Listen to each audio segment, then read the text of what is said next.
So there's two things I would point to that have been most effective in our education policy over the last several years. One is parent choice. Parents are allowed to take their child to another public school, a charter school, a private school, and get a voucher to do so. We've even got some education savings accounts, some career savings accounts. We've given kids lots of options and parents lots of options to find the best place for their child to get an education. One, it helps the family find the best fit for their child, which is really invaluable. The dollar follows the child. We don't fund a school, we don't fund a building. The dollar is going to follow that child to wherever he or she goes. The other thing it does is it provides just a little bit of competition among schools, so they have to bring their best game.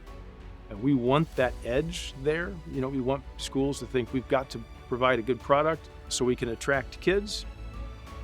The other piece to that I would add, the science of reading. We've been instituting that over the last few years, and we've watched our scores improve as a result of that. Just recently, our iRead scores came out. That's a test that kids take in the third grade to see if they're at reading proficiency.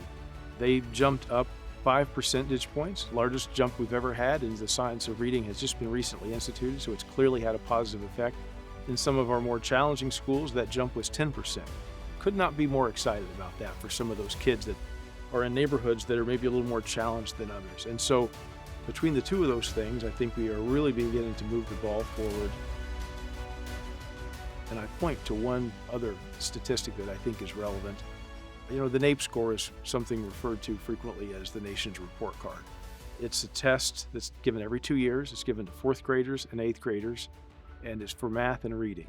In the last round in 2024, our fourth grade reading went from 17th to 6th in the nation. Our eighth grade reading went from 19th to 6th in the nation. And so we feel like our teachers are knocking it out of the ballpark.